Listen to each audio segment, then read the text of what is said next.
proud of our group for how we battled, for how we came out and started the ball game, handled their pressure in the first half. Certainly disappointed for our group.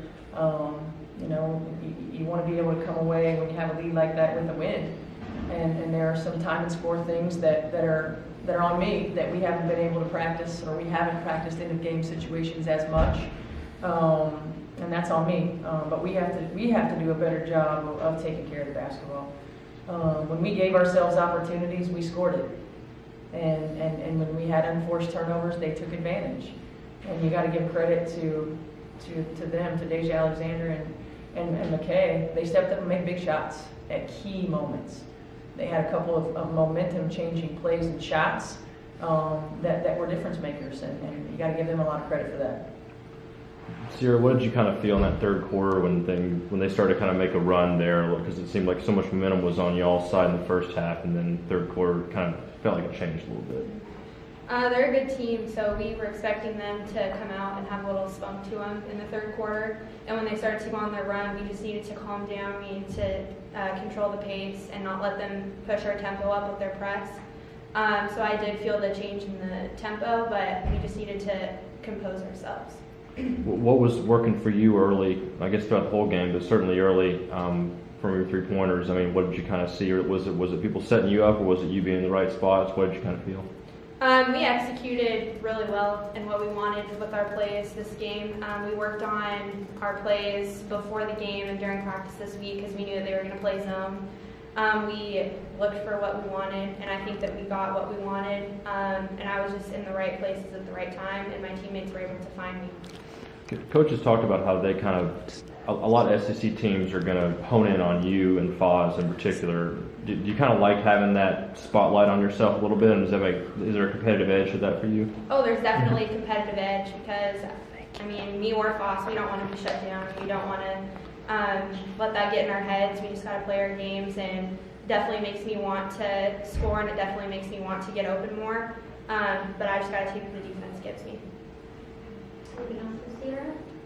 What did you notice Auburn doing differently with you in particular on defense in the second half? I just think the biggest change was they switched it up from a zone press and a zone to going to man, and they definitely were able to find me a lot better than when they were in their zone, so I think that was the biggest change. Cierra,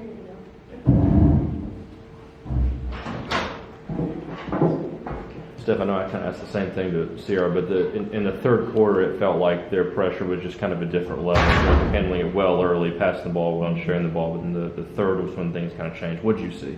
Well, they went to man-to-man pressure instead of their zone pressure. We spent a lot of time really working on how to attack their zone. Auburn is not a team that plays a lot of man-to-man. And we just had a hard time handling it and a hard time getting open. And a lot of times we would, we talked a lot about making short, crisp passes. And when teams are putting a lot of pressure on you, sometimes you forget or fatigue sets in and mentally you kind of lose. And we started making long passes, and they're much more athletic, so they're going to be able to run in those passing lanes. We started making soft passes. We started dribbling into the corners, which is where you want to stay out of. We just started making some poor decisions and had some, I think, mental fatigue. Yet, we still had an opportunity to stop their run. And when they went man-to-man in the half court, when we did break the press, we did not do a good enough job of setting great screens to get our teammates open, of being in positions to make passes in our offense. All of those things are important. You can't lose sight of the details when teams pressure you. And when you don't do that, when you do keep sight of the details, you score. And when you don't, you're under duress, and we were under duress the entire second half. Your team had 12 assists on 15 made baskets in the first half. Is that something in terms of sharing the ball that you guys really try to stress and practice in the team-wide game versus maybe the isolation situations? And if so, what was working early for you guys in that regard? We have to. We're not a team that's built to go one-on-one. And what worked early for us was they really in their zone. We were just able to move the ball around. And when they went to their man, they denied the passing lanes. We're also not going to beat teams with quickness.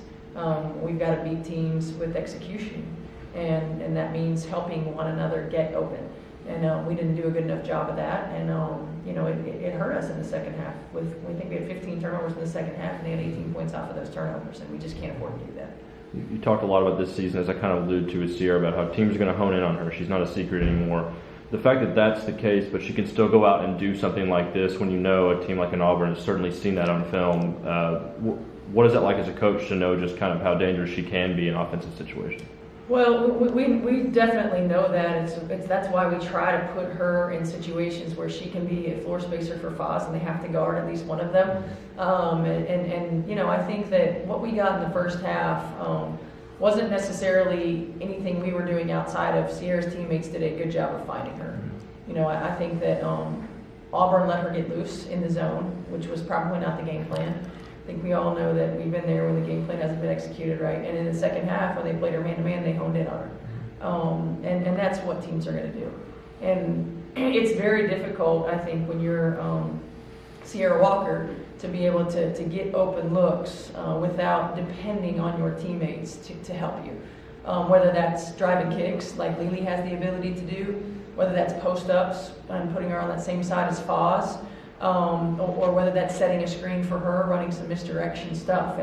And I felt like I'm glad that she got some confidence in that first half, because we've needed her to shoot the ball well.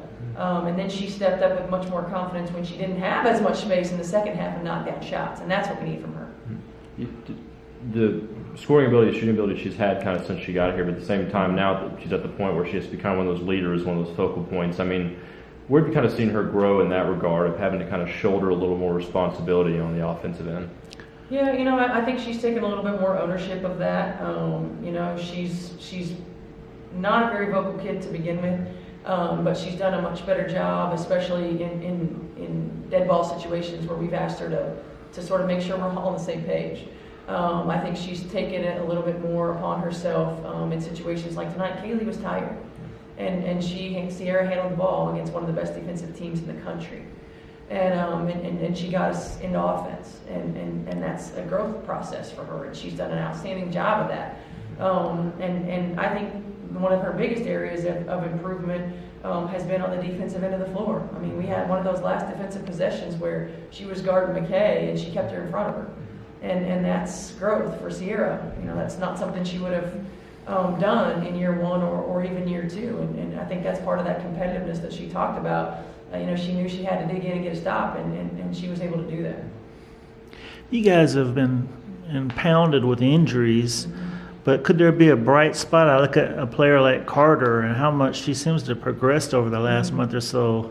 Is this kind of a positive to this problem, that she's starting to get more confidence and play well for you? No doubt about it.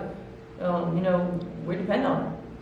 We depend on her, and that's not a situation that she's been in since she's been here until this year.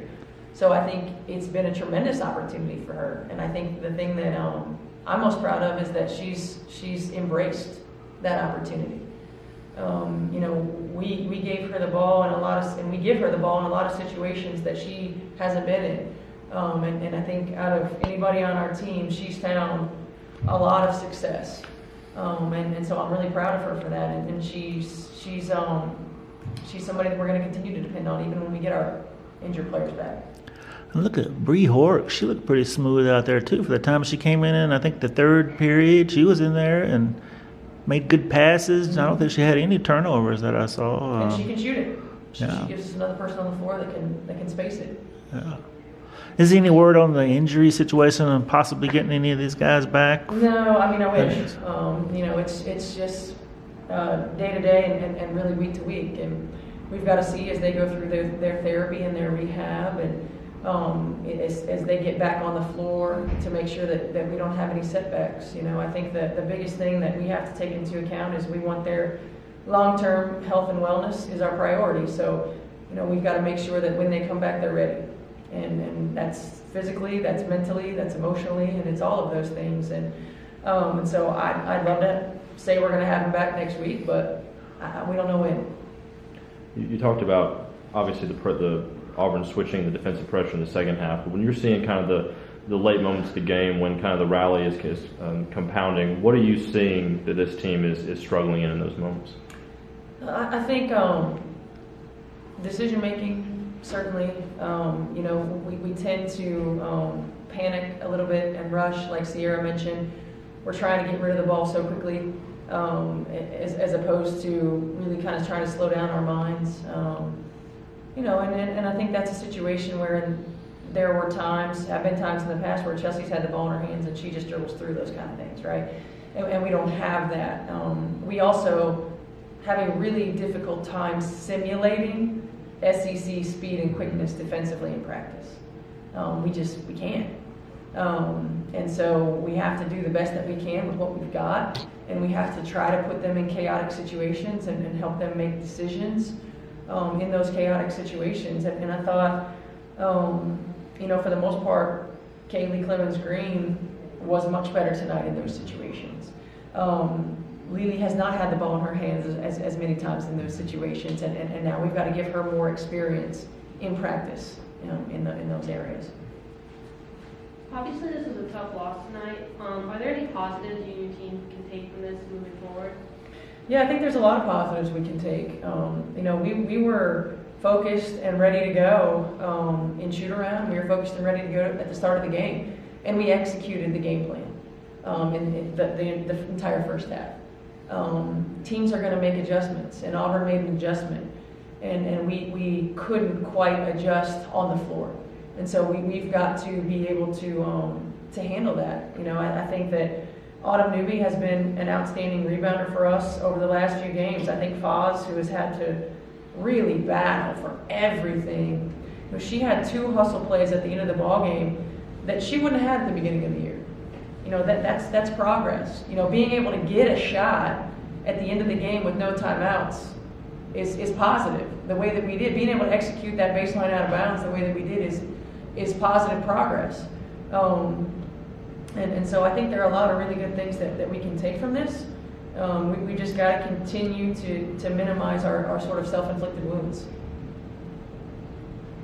Anything else? All right, thanks, Coach. Thank you. Thanks, Steph. Thank you. Hang in there, Coach.